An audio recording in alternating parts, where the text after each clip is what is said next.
Bien, Evangelio según Juan, capítulo 12, versículo 9. Gran multitud de los judíos supieron entonces que él estaba allí y vinieron no solamente por causa de Jesús, sino también para ver a Lázaro, a quien había resucitado de los muertos. Pero los principales sacerdotes acordaron dar muerte también a Lázaro, porque a causa de él muchos de los judíos se apartaban y creían en Jesús. Al siguiente día, grandes multitudes que habían venido a la fiesta, al oír que Jesús venía a Jerusalén, tomaron ramas de palmera y salieron a recibirle y clamaban: Hosana, bendito el que viene en el nombre del Señor, el Rey de Israel. Y halló Jesús un asnillo y montó sobre él, como está escrito: No temas, hija de Sión, he aquí tu rey viene montado sobre un pollino de asna. Amén.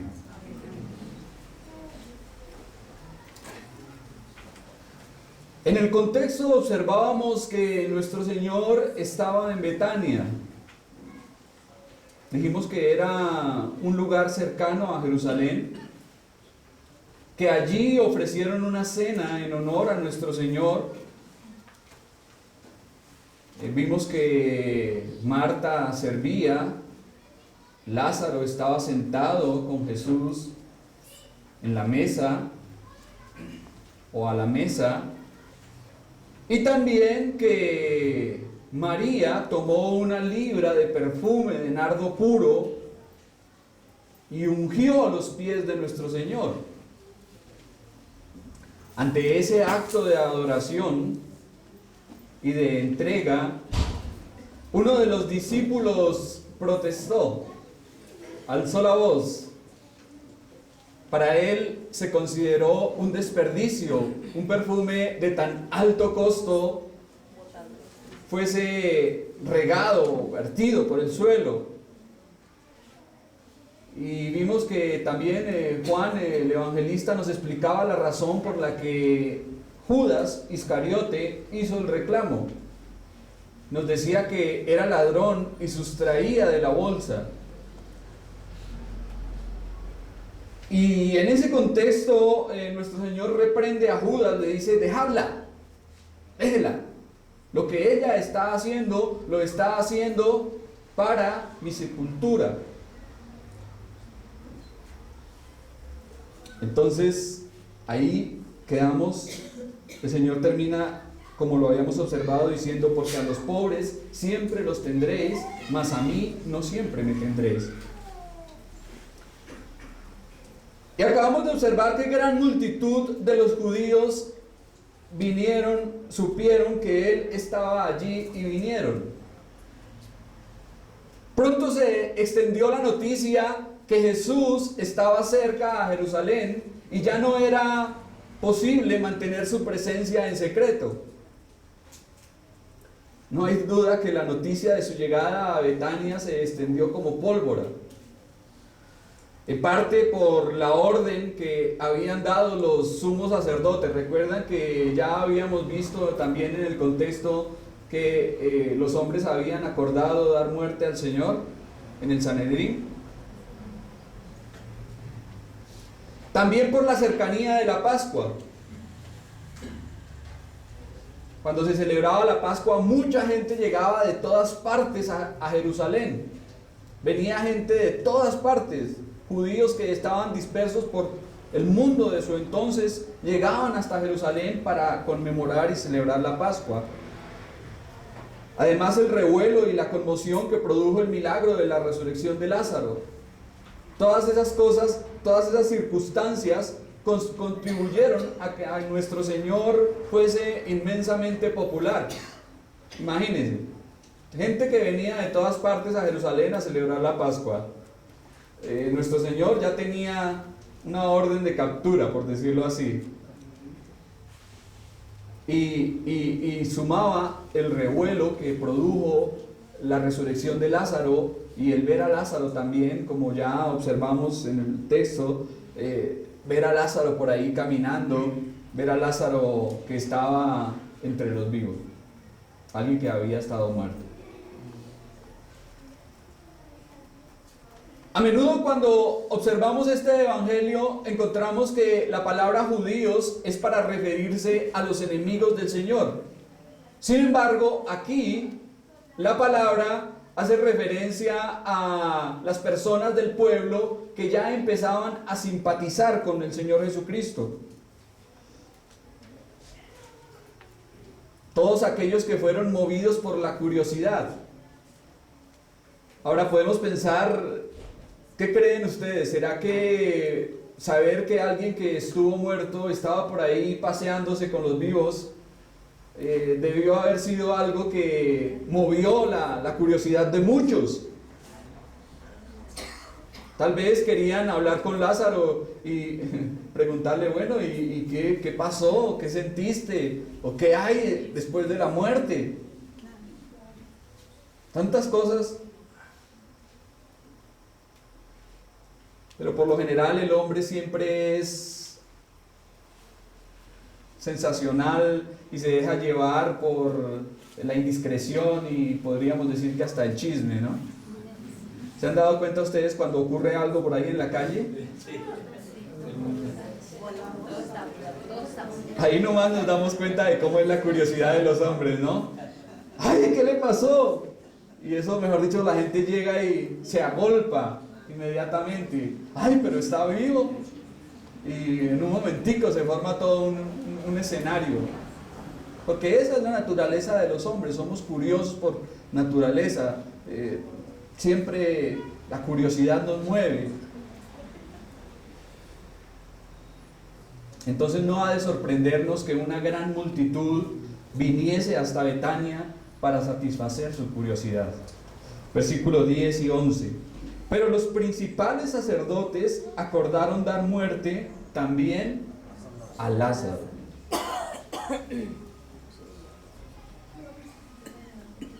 Porque a causa de él muchos de los judíos se apartaban y creían en Jesús. El odio insensato del corazón humano vuelve a mostrarse en estos pasajes. Tenemos una gran prueba de la endurecida e incorregible maldad de los hombres. Fueron los sumos sacerdotes los principales, que ya dijimos que eran saduceos en su mayoría, los que determinaron no solo eliminar a Jesús, sino también a Lázaro. Ahora, ¿qué había hecho Lázaro para que quisieran matarle? ¿Qué hizo Lázaro? Nada. Él no tuvo nada que ver con lo que le pasó. Sin embargo, para los saduceos era una evidencia evidente que amenazaba su doctrina. ¿Por qué? Ya dijimos, los saduceos no creían en ¿qué? En la resurrección. Y Lázaro, el hombre que había resucitado, era un testimonio viviente de que la doctrina de la resurrección es real y verdadera. Entonces cada vez que veían a Lázaro seguramente se enojaban, se molestaban. Ahí va ese hombre que nos muestra que estamos equivocados y que lo que enseñamos es falso.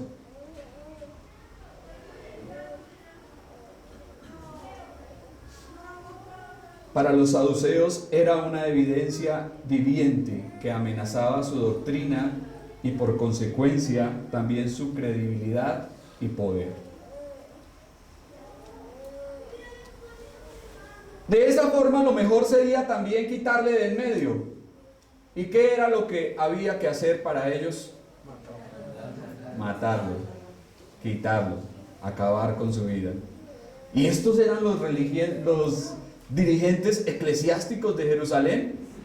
Estos hombres eran los que estaban enfrente, los sacerdotes, supuestamente los que le servían a Dios. Podríamos pensar, qué corrupción, ¿no? Qué maldad.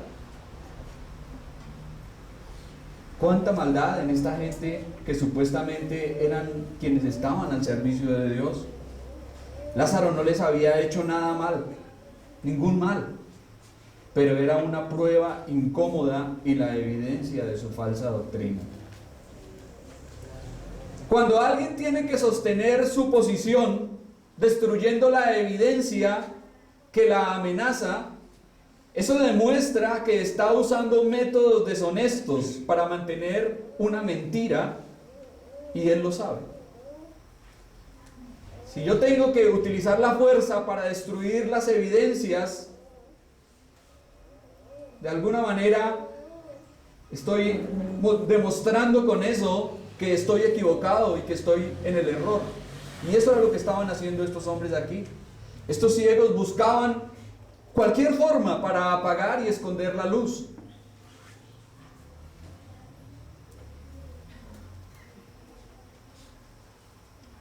Así que estaban dispuestos a hacer cualquier cosa, lo que fuera, para evitar lo que parecía inevitable.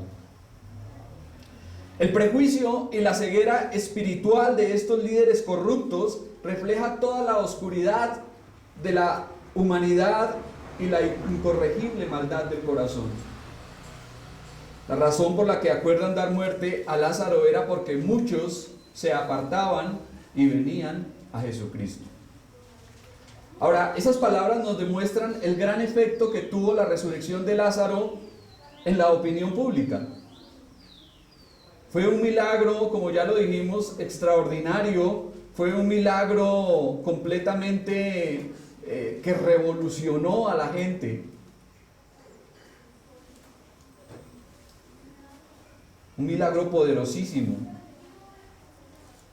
Y la gente estaba allí pensando, bueno, si este Jesús puede dar vida a alguien que está muerto después de 4 días, pues, ¿qué más cosas podrá hacer? Eso los llevó a muchas conclusiones.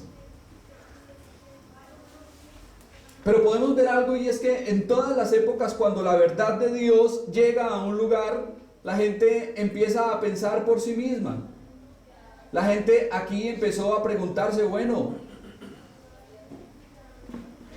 ¿es verdad lo que nos han enseñado a través del judaísmo establecido por tanto tiempo? ¿Es verdad la enseñanza de los saduceos que dicen que no hay resurrección cuando vemos a Lázaro pasar por las calles de Jerusalén?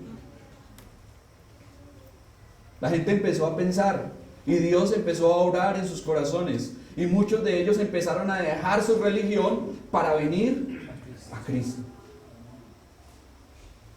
Y es interesante esto, porque generalmente las personas que llevan a otros al Señor sufren. ¿Se han dado cuenta? Las personas que llevan a otros a Cristo generalmente son perseguidos, son calumniados, son injuriados y sufren por la causa del Señor. Por eso lo dijo el Señor: bienaventurados sois cuando por mi causa os vituperen, os persigan y digan toda clase de mal contra vosotros mintiendo. A través de la historia hemos podido ver cómo aquellos que han permanecido fieles a la verdad, a la palabra de Dios, han sido martirizados, maltratados. Mire usted qué le ocurrió a los reformadores en el siglo XV. ¿Qué les hizo la religión tradicional?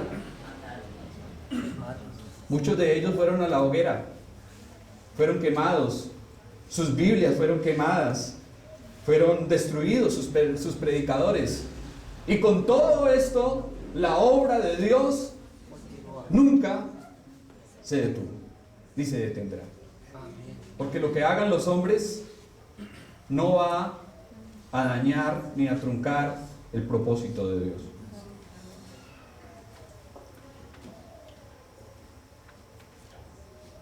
La palabra creían, que aparece ahí en el idioma original, transmite la idea de una fe y una confianza personal con un compromiso de vida. Es decir, que entre esas multitudes que rodeaban a nuestro Señor Jesucristo, muchos de ellos, muchas de esas personas empezaron a creer realmente en el Señor. Tal vez entre la multitud había mucha clase de gente guiada por quién sabe qué cantidad de cosas, pero muchos de ellos creyeron. Y más adelante vamos a ver que en las primeras predicaciones del apóstol Pedro, ¿cuántas personas se convirtieron en Jerusalén? 3,000 y luego 5,000. 8,000 personas en la iglesia de Jerusalén en solo 2 predicaciones del apóstol Pedro, lo cual demuestra que Dios había preparado el terreno en esta gente. Como alguien lo dijo, se había arado, de modo que la semilla cayó y creció y dio fruto. Y esto fue lo que ocurrió. Pero algo que también podemos ver con relación a estos hombres es que un pecado lleva a otro pecado. Antes habían acordado dar muerte ¿a quién? Al Señor Jesucristo. Ahora piensan hacerlo con Lázaro. Generalmente encontramos en algunas personas las mismas conductas y que un pecado lleva a otro pecado. Estos hombres dijeron, bueno, a Jesús hay que matarlo. Ya no podemos hacer nada, ya se nos salió de las manos, hay que matarlo. Pero ahora también hay que matar a Lázaro. También nos está estorbando, tampoco nos sirve, hay que quitarlo del medio. Y un pecado conduce a otro pecado. ¿Se han dado cuenta que es así? Generalmente el pecado lleva a otro pecado. Me gusta mucho cuando miro en el Antiguo Testamento la historia de David y nos damos cuenta que lo que allí empezó con una pereza, porque inicia el pasaje allí diciendo que era el tiempo en que los reyes salían a la guerra. David ese día no fue a la guerra, se quedó en el palacio, ahí haciendo pereza seguramente, y lo que empezó con una pereza, luego pasó a ser un adulterio, luego se convirtió en un homicidio, y fue añadiendo un pecado a otro pecado, y después vino la borrachera y una cantidad de cosas que David nunca llegó a imaginarse que cometería. Y era el hombre conforme al corazón de Jehová.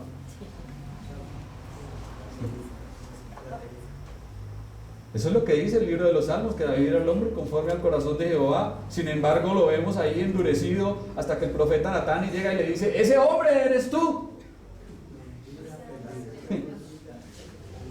Primero le narra esa historia como para colocarlo en contexto. Y David dice, ese hombre es digno de muerte. Y el profeta le dice, ese hombre eres tú. Ese eres tú. Y efectivamente lo que David merecía era la muerte. Por eso más adelante vemos que cuando el profeta le vuelve a hablar y le dice, tu pecado ha sido remitido, no morirás. Pero ¿morirá quién? Tu hijo. A veces pecamos y no nos alcanzamos a imaginar las consecuencias terribles que el pecado trae en la vida. Y más adelante veremos que la vida de David cambió completamente. Escribió el Salmo 51 y no volvió a ser el David de antes. La espada no se apartó de su casa. Sus hijos hicieron las cosas que él hizo en privado, los hijos las hicieron en público. Un hijo de David violó a su hermana. Las consecuencias por el pecado siguieron ahí, llegando, una detrás de otra. Así como fue una cadena de pecado, también una cadena de consecuencias. Es tremendo lo que el pecado hace en la vida de las personas, por eso debemos aborrecerlo, detestarlo y procurar vivir en obediencia para Dios. Versículo 12. Al siguiente día, grandes multitudes que habían venido a la fiesta, al oír que Jesús venía a Jerusalén. Aquí la narración de Juan cambia de la cena en la cual se podía sentir la fragancia del perfume derramado por María, a una calle en Jerusalén llena de gente, abarrotada de multitudes, donde había bullicio. La expresión al siguiente día representa el primer día de la semana o domingo. Más adelante veremos que se refiere a él como el día del Señor, el primer día de la semana. Y este domingo es lo que conocemos generalmente como, ¿cuál? ¿Recuerdan por ahí cuando la gente celebra y sacan palmeras? Y la entrada triunfal, pero también como el domingo de Ramos. El día 10 del mes judío de Nisán, el Cordero Pascual era apartado hasta el día 14 para ser sacrificado. Es decir, que el 10 de este mes entra nuestro Señor Jesucristo a la ciudad de Jerusalén, y allí podríamos decir que virtualmente es apartado el Cordero para el sacrificio. Cualquier lector de los evangelios puede darse cuenta que nuestro Señor Jesucristo hasta aquí siempre ha buscado manejar un bajo perfil. Antes en Galilea habían intentado hacerle rey, y dice que el Señor se fue por entre ellos, no lo permitió. Muchas veces el Señor hacía un milagro y le decía a la persona: ve y no digas a nadie. Podríamos entender que nuestro Señor trataba de llevar una vida, digamos, muy en secreto. O sea, no quería manifestarse tan abiertamente ni tan escuetamente. Pero aquí es distinto. Hasta ahora lo hemos visto abstenerse todo lo posible de la vida pública. Vemos que se retiraba al desierto y rechazaba a todos los que deseaban hacerle rey. Pero aquí, por el contrario, lo hemos rodeado de una inmensa multitud.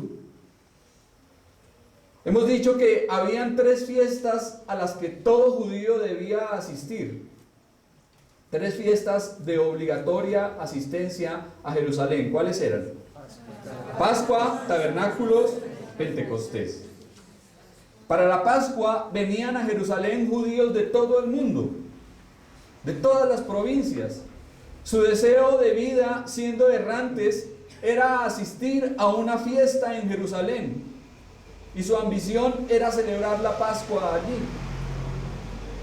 Hasta el día de hoy, cuando los judíos celebran la Pascua en su lugar de residencia, dicen: este año aquí y el próximo en Jerusalén. Hasta el día de hoy esto todavía desean ir a Jerusalén a celebrar allí la Pascua. Durante estas fiestas la población de Jerusalén se multiplicaba de 3 a 5 veces más de lo normal. Imagínense cómo debía estar Jerusalén en ese tiempo.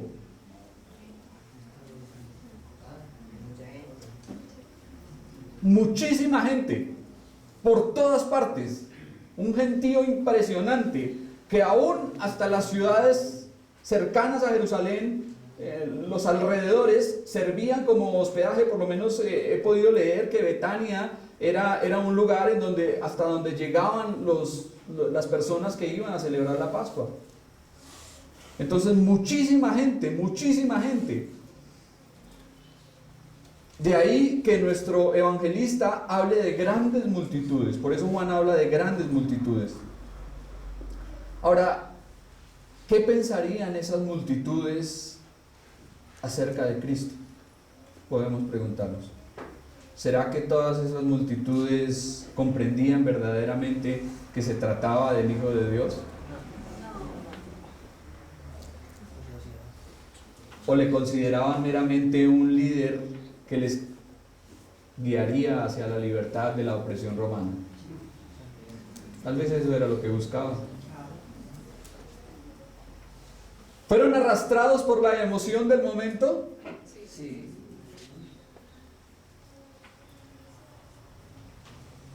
Seguramente muchos de los que estaban allí gritando, Hosana, bendito el que viene en nombre del Señor, a los pocos días iban a estar gritando también, crucifícalo, crucifícalo. La noticia de que Jesús se dirigía a Jerusalén se difundió enormemente. Betania se encontraba en el camino de Jericó a Jerusalén, por lo que los rumores de que el que había resucitado a Lázaro iba camino a la ciudad debió extenderse rápidamente, debió propagarse la noticia de que el Señor iba camino a Jerusalén. Ahora, alguien que está siendo buscado por los principales sacerdotes, por las autoridades judías, iba abiertamente con una multitud de camino hacia la boca del león, debió haber llamado también mucho la atención.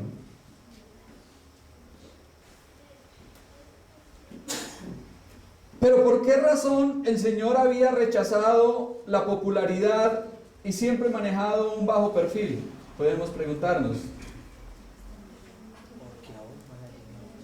Todavía no había llegado el momento, todavía no había llegado su hora. Sin embargo, aquí ya estaba acercándose. La aparente incoherencia no es difícil de explicar. Por fin había llegado el momento de que Cristo muriese por los pecados del mundo,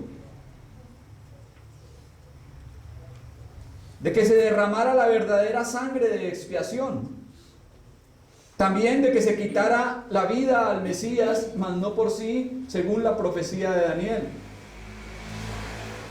Era la hora en que el verdadero sumo sacerdote abriría el camino al lugar santísimo para que todo el género humano pudiese entrar. Así que, siendo conocedor de todo esto, nuestro Señor atrajo la atención pública de forma deliberada y abiertamente se expuso a la atención nacional. Versículo 13. Tomaron ramas de palmeras y salieron a recibirle y clamaban, Hosana, bendito el que viene en el nombre del Señor, el Rey de Israel. Jesús inició su última semana sobre la tierra entrando a Jerusalén. Las comitivas que salían a recibir a los reyes y a los generales victoriosos solían portar ramas de palmera. Más adelante Juan nos dirá en el Apocalipsis que vio a una multitud triunfante en el cielo y que estaba compuesta de personas que tenían palmas en sus manos. Esa fue la visión de Juan en el Apocalipsis, con palmas en sus manos. Entonces, ¿qué representan esas ramas de palmera? ¿Qué representan esas palmas? Son un símbolo de victoria, pero también una expresión de gozo. Esas palmas se usaban en las fiestas, en los tabernáculos y en la Pascua. Y en esta ocasión fueron ramas propicias para ensalzar al Rey de Reyes y victorioso Señor. Aunque para la gente congregada aquí se trataba de alguien que les libraría por fin del Imperio Romano, seguramente la multitud tenía una vaga idea de Jesús como alguien notable. Y con todo, nuestro Señor no impide que le ensalcen ni que le adoren. Entonces la gente empieza a decir Hosana. ¿Saben qué significa esa palabra? ¿Saben cuál es el significado de Hosana?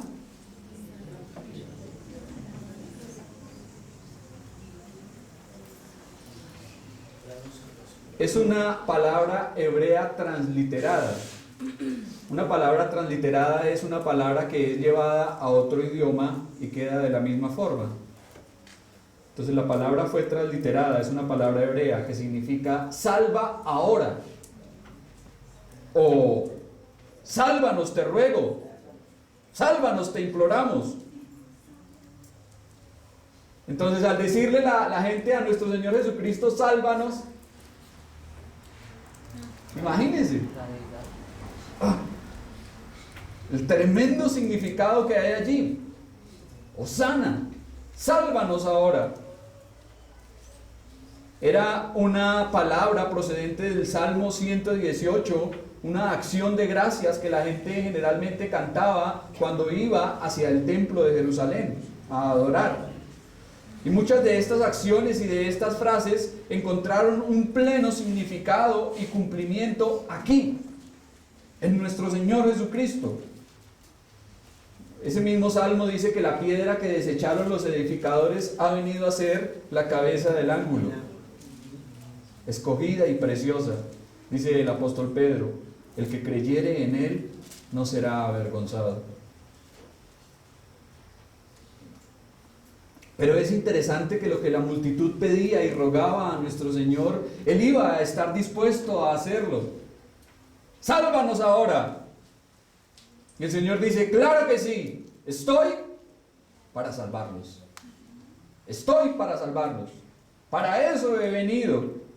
No se trataba de una liberación política ni militar, sino de la salvación espiritual del pecado, la muerte y el infierno. Era algo más grandioso, era una salvación más impresionante la que nuestro Señor estaba a punto de realizar.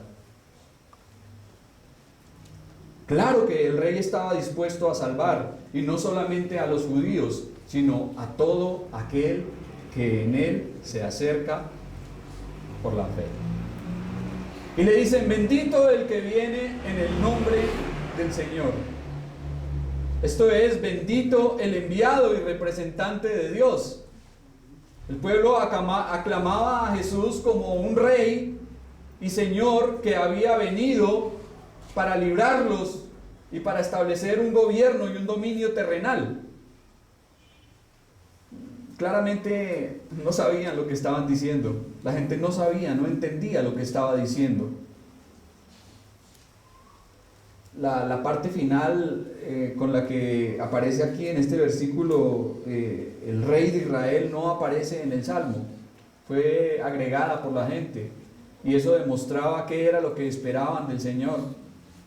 Al decirle al Señor, sálvanos ahora, ellos le estaban diciendo, líbranos de Roma, líbranos de las naciones que nos han oprimido, establece tu reinado y ven poderoso a nuestra ayuda.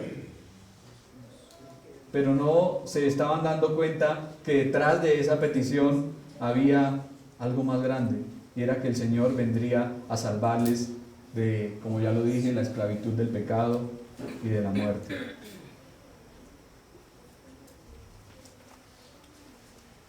Tanta algarabía, tanto simbolismo, tanto bullicio para que al final Israel no conociera el tiempo de su visitación.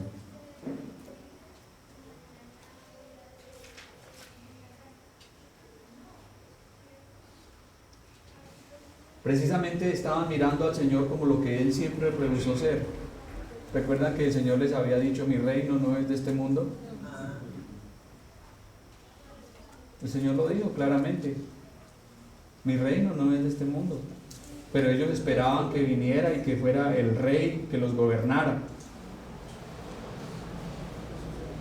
Y aquí el Señor les permite, bueno, está bien, griten fuertemente, proclamen todos, soy el Rey victorioso y salvador, el enviado del cielo, el libertador. Así no entiendan la magnitud de lo que están diciendo, alcen la voz y no callen, porque el tiempo de salvación ha llegado. Y no precisamente en el plan de los hombres, sino en el propósito divino, en el propósito del Padre. Versículo 14. Y halló Jesús un asnillo y montó sobre él, como está escrito: no temas, hija de Sión, he aquí tu rey viene montado sobre un pollino de asno. En los evangelios sinópticos, Mateo, Marcos y Lucas, no se detalla la forma como nuestro Señor, allí se detalla la forma como nuestro Señor Jesucristo mandó traer el asno, pero aquí Juan no lo dice. Parece ser que un hombre tenía un anillo atado generalmente vamos a mirar que el asno en el oriente no es como el asno de acá. Se trataba de un animal más fuerte, más robusto y más vigoroso, más caro también. Y el hombre tenía allí su asnillo, parece que era un animal joven que no había sido montado por nadie. Y el Señor manda a los discípulos: ve y dile a aquel hombre, el maestro lo necesita. Ah, bueno, si el maestro lo necesita, pues lléveselo. Y fueron, hicieron eso, el hombre entregó el anillo y sobre él nuestro Señor cabalgó, entró a la ciudad de Jerusalén montado sobre ese animalito. Pero cabalgar un asno no era algo tan ignominioso ni humilde como podría parecernos. Realmente los reyes entraban cabalgando a una ciudad o a un lugar sobre un asno en señal de paz. Cuando un rey llegaba montado a caballo, era guerra. Pero cuando un rey entraba en algún lugar cabalgando sobre un asno, era una señal de paz. Y con esta imagen que nuestro Señor toma aquí, cabalgando sobre este animalito, le está diciendo a los que le están diciendo: sálvanos ahora,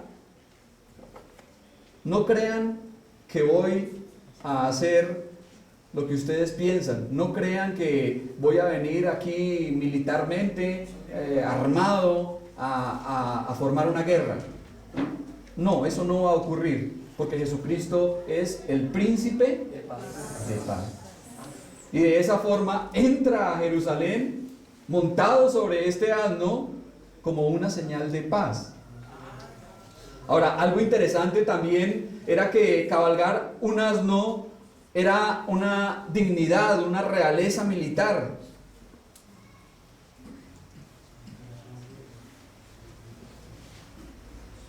Entonces, al llegar cabalgando sobre este animal, nuestro Señor estaba mostrando a la nación: soy el rey, y en algún momento voy a establecer mi reino, pero no es como ustedes lo piensan ni como ustedes lo quieren. Ahora, aparece la cita de Zacarías, una profecía que había sido dada 500 años atrás, en donde decía: alégrate mucho, hija de Sión, da voces de júbilo, hija de Jerusalén. He aquí tu rey vendrá a ti, salvador y humilde, cabalgando sobre un asno, sobre un pollino, hijo de asno. A primera vista, la entrada en Jerusalén a lomos del asno parece un acto sencillo y nada extraordinario, pero vemos que el Espíritu Santo había revelado mucho tiempo atrás cómo debía ser, con gran lujo de detalles y precisión, cómo tenía que ser la llegada del Mesías príncipe a la ciudad de Jerusalén. Y vemos que de esa misma forma, con gran precisión y con gran exactitud, se cumple la profecía. El profeta Daniel había establecido un día determinado. Cuando desglosamos bien la profecía de las 70 semanas, nos vamos a dar cuenta que desde el momento en que el profeta Nehemías tomó el decreto del rey Artajerjes para ir a reconstruir y a reedificar la ciudad de Jerusalén, hasta la manifestación del Mesías príncipe en la ciudad, habrían de ocurrir 483 años. Era el tiempo en que el profeta había hablado para que el Mesías llegara a la ciudad. Y eso se cumplió con una exactitud impresionante, a perfección. Entonces podemos tener aquí también una reflexión y una enseñanza para nosotros. Si la venida de nuestro Señor Jesucristo y su llegada a Jerusalén se cumplieron con tal exactitud, ¿cómo no han de hacerlo las profecías que nos hablan de su regreso y de su segunda venida?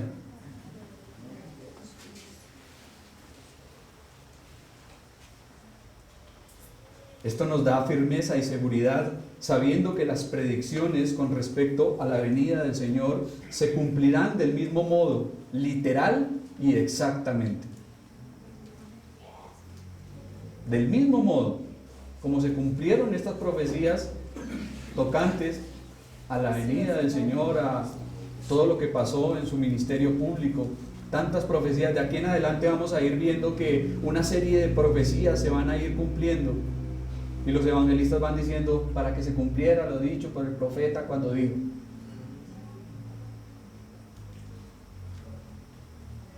Entonces, ¿cómo no creer la palabra de Dios cuando todo lo que en ella está escrito se cumple con exactitud? El cielo y la tierra pasarán, mas mis palabras no pasarán. Entonces, mis hermanos, para terminar, como reflexión práctica y aplicable para nosotros, podemos preguntarnos: ¿seguimos a Jesús por quien es realmente? ¿O buscamos satisfacer nuestra curiosidad? ¿Seguimos a Cristo como debe ser, con una fe verdadera y genuina puesta en Él? ¿Le estamos buscando por lo que Él es, por lo que Él representa en nuestras vidas, por lo que ha hecho? ¿O estamos buscándole para ver milagros, para ver lo que puede hacer, solo por satisfacer la curiosidad? Al igual que Lázaro, ¿somos testigos vivientes del poder de Cristo? ¿Pueden otras personas, cuando nos vean a nosotros, decir: ahí va un milagro de Jesús? Esa persona que está ahí, yo la distinguí y era realmente un maloso, era un matón, era un perverso, un corrompido, pero lo que el Señor Jesucristo hizo en él es real. ¿Pueden ver otros ese cambio que Jesús ha operado en nuestras vidas? ¿Están dejando muchos la religión tradicional por nuestro testimonio para venir a Cristo? ¿Nuestras vidas están siendo de testimonios para que otros vengan al Señor? ¿Hemos aceptado que Cristo, nuestra Pascua, ya fue ofrecido por nosotros para limpiar nuestros pecados? Cristo es nuestra Pascua. Los judíos iban a Jerusalén para celebrar la Pascua. El apóstol Pablo dice que Cristo es nuestra Pascua y que Él ya fue ofrecido por nosotros. ¿Confiamos plenamente en Jesús, el Hijo de Dios, o somos arrastrados por la emoción? ¿Tenemos la victoria en nuestro Señor? Aquí cantamos victoria, victoria. ¿No es cierto, hermano Nelson? Victoria, victoria. Ya tengo la victoria. Pero ¿realmente vivimos en victoria? No hablo de la hermana Victoria, ¿no? Pero ¿vivimos en victoria? ¿Tenemos la victoria? Nosotros partimos desde la victoria. Por eso el apóstol Pablo dice: en Cristo somos más que vencedores. La palabra que aparece en el idioma original ahí es Hupernique. ¿Se han escuchado ese Nike? ¿O lo han visto por ahí en los tenis? Nike, Nike. Es la palabra griega que denota la victoria. Era la diosa de la victoria para los griegos. Por eso los que tienen los Nike, son los victoriosos, los vencedores. Pero lo que Pablo dice es que en Cristo somos más que vencedores. Hupernique, Super Nike. Más que vencedores. Ganamos lejos. Ganamos por goleada. La victoria es abismal con Cristo Jesús. Ya la tenemos, porque Él es el Rey victorioso. Él es el vencedor. ¿Es Jesucristo el Rey de nuestras vidas que gobierna con autoridad, o solamente la persona para las emergencias? Al decirle a Jesucristo, eres nuestro Rey, ¿qué le estamos diciendo al Señor? Somos tus siervos, gobiérnanos, dirígenos. Tú tienes la autoridad sobre nuestras vidas. ¿Realmente es Jesucristo nuestro Rey y Señor? ¿O solamente nuestro Salvador? O como dicen por ahí, o solamente el bombero para llamarlo a 911. Muchos tienen a Cristo de esa forma. Ay, Señor, te necesito este domingo porque estoy en un grave problema. En este aprieto que estoy, Señor, solamente tú me puedes ayudar. Ahí sí se acuerdan del Señor. Entonces tienen a Cristo el bombero, pero no a Cristo el Rey, el Señor de sus vidas. ¿Ya tiene usted la paz del Señor? ¿O todavía está amargado? ¿Todavía está confundido, desalentado y sin esperanzas? El Señor ha dicho, mi paz os dejo, mi paz os doy. No como el mundo la da. Él es el príncipe de paz. Y si le tenemos a Él, tenemos también la paz que sobrepasa a todo entendimiento. Podríamos sacar muchísimas más aplicaciones y reflexiones de estos pasajes, son tremendamente maravillosos. Mas continuaremos el siguiente domingo si el Señor lo permite. Vamos a ver.